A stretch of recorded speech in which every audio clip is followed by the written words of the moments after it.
magulang na kayo ang nagiging dahilan kung bakit hindi makalapit ang inyong mga anak sa paglilingkod sa Panginoon, may malaki kayong pananagutan sa Diyos pagdating ng panahon. Sa mga magulang na pinipigilan ang kanilang mga anak na maglingkod sa Diyos, sa mga magulang na pinipigilan ang kanilang mga anak na mabautismuhan sa pangalan ni Jesus na siyang nakasulat sa Biblia, mananagot kayo sa Diyos. Dahil ang tunay na magulang na nagmamahal sa kanilang mga anak, ilalapit nila ang kanilang mga anak papalapit sa Diyos. Kaya maraming mga anak na suwail dahil may mga magulang na hindi po bumalik sa Panginoon, may mga magulang na hindi po nagsisi at nabautismo sa pangalan ni Jesus, may mga magulang na kung saan mga kapatid hindi po naglingkod sa Diyos, nabuhay sa kasalanan, kaya ang kanilang mga anak nabuhay din mga kapatid sa maling pamumuhay.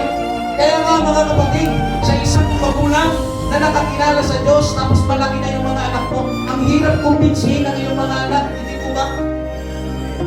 Ang hirap kumbinsihin para sa isang magulang na nakakilala sa Diyos tapos yung mga anak mo malalaki na, ang hirap po nilang kumbinsihin na ilapit po sila sa Diyos. Pero ako po'y nagsasalita sa mga magulang at mga magiging magulang at kakamagulang pa lang. Kung gusto nyo mapabuti ang inyong mga anak, kayo dapat ang mag-lead sa kanila papalapit sa Diyos. Kung gusto po natin ang ating mga anak ay mapabuti, tayo ang unang lumapit sa Diyos. Kung gusto natin ang ating mga anak ay matuto sa paglilingkod, pagsisisi at pambabautismo sa pangalan ni Jesus, tayo dapat ang unang makitaan ng example mga kapatid. Huwag tayong magtaka kung bakit may mga anak na pati ang kanilang mga magulang ay minumura. May mga anak na talagang suwail sa kanilang mga magulang. Nag-i-exist po talaga yan. Pero kung sasariwain at ating didilihin pabalik, tingnan natin ang ating mga sarili bilang mga magulang. May malaki tayong pagkukulang. Kung bakit nahubog ng ganyan ang ating mga anak dahil sa kakulangan po natin, hindi po natin pwedeng isisi dahil sila'y namamarkada.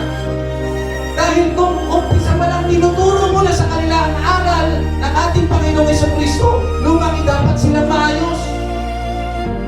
Hindi natin pwedeng isisi sa iba kung ano nangyayari sa ating mga anak.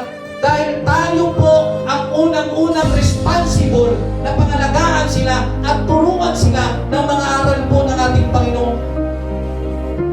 Naunawaan natin.